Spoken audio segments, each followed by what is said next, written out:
सूर्य के सबसे करीब जाने के बाद भी क्यों नहीं जला नासा का स्पेसक्राफ्ट? जानिए खास वजह। पहली बार कोई स्पेसक्राफ्ट सूर्य के इतने पास गया है। पृथ्वी से सूर्य की दूरी 14 करोड़ 32 लाख किलोमीटर है। नासा का स्पेसक्राफ्ट सूर्य के इर्द गिर्द 24 कक्षाओं में घूमेगा। नासा के अंतरिक्ष यान ने पहली बार सूर्य की मैग्नेटिक फील्ड को छू लिया है। इसका तापमान 10 लाख से 20 लाख डिग्री सेल्सियस तक होता है।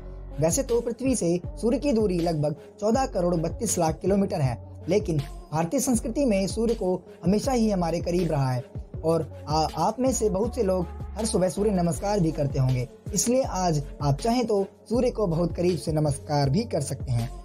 चलिए दोस्तों, जानते हैं सूर्य के पास स्पेसक्राफ्ट भेजने का मकसद क्या था। अमेरिका की अंतरिक्ष एजेंसी नासा ने इसे सोलर मिशन को सन 2018 में लॉन्च किया था, जिसका मकसद है सूर्य के स्वभाव को समझना। अब तक कोई भी अंतरिक्ष यान सूर्य के कोरोना यानी कि जिसे मैग्नेटिक फील्ड भी कहते हैं उसे छू नहीं पाया था। असल में सूर्य की सतह से लाखों किलोमीटर दूर तक आग की लपटें उठती हैं। ये लपटें सूर्य की गुरुत्वाकर्षण शक्ति की वजह से जितने क्षेत्र तक सीमित रहती हैं, उस क्षेत्र को कोरोना यानी कि सूर्य की मैग्नेटिक फील्ड भी कहते हैं। यहाँ तापमान 10 से 20 लाख डिग्री सेल्सियस तक हो सकता है। दोस्तों, नासा ने यह इतिहास रच दिया है। यह पहली बार हुआ जब कोई अंतरिक्ष यान इस कोरोना को छूने में सफल हो रहा है।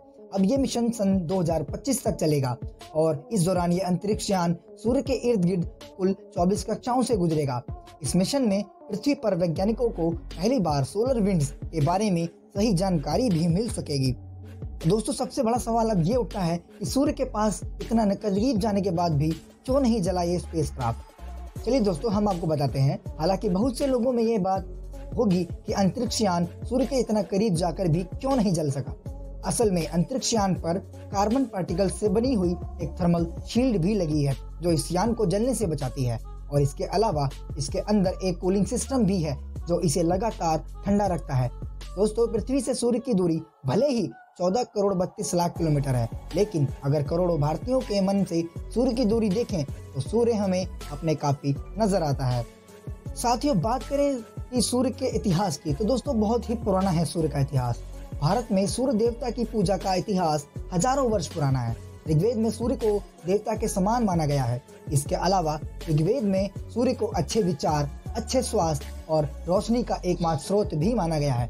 महाभारत में तो कर्ण को सूर्य पुत्र भी कहा गया है।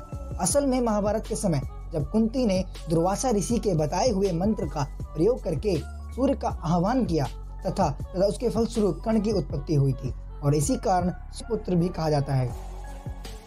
भगवान हनुमान से भी जुड़े कई प्रसंगों में भी सूर्य देवता का उल्लेख मिलता है। मान्यता है कि बाल अवस्था में एक बार माता अंजनी हनुमान जी को सुलाकर अन्य कामों में व्यस्त हो गई। इसके कुछ देर बाद जब हनुमान की आंखें खुली और उन्हें भूख की अनुभूति हुई तो उन्होंने आकाश मंडल में सूर्य को देखा और उसे कोई बड़ा सा लाल फल समझकर उसे खाने के लिए आकाश की ओर चले गए। जैसे ही उन्होंने सूर्य को फल समझकर निगलने की कोशिश की तो इंद्र देवता ने अपने वज्र से उन पर प्रहार कर दिया और इसी प्रकार हनुमान धरती पर आ गिरे और उनकी थोड़ी टेढ़ी हो गई।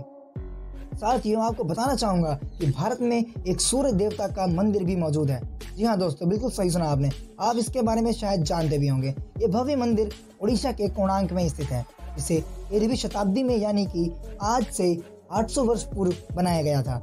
ये मंदिर सूर्य देवता के भव्य रथ का प्रतिबिंब भी है, जिसे 7 घोड़े खींच रहे हैं। इस्लाम और ईसाई धर्म की स्थापना से पहले एशिया और यूरोप की सभ्यताओं में भी सूर्य देवता में पूजा की जाती थी। दोस्तों, आपको बताना चाहूंगा कि इजिप्ट में सूर्य देवता को रा के नाम से पूजा जाता है, जबकि ईरान में सूर्य देवता को मित्र के नाम से पूजा जाता है।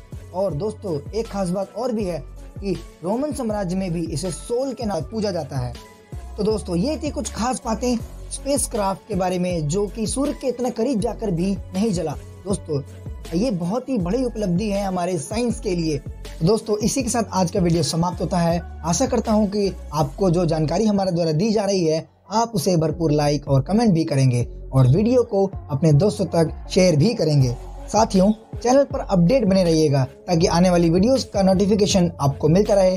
और अगर अभी तक आपने चैनल को सब्सक्राइब नहीं किया है तो नीचे लाल बटन को जरूर सब्सक्राइब कर लीजिएगा।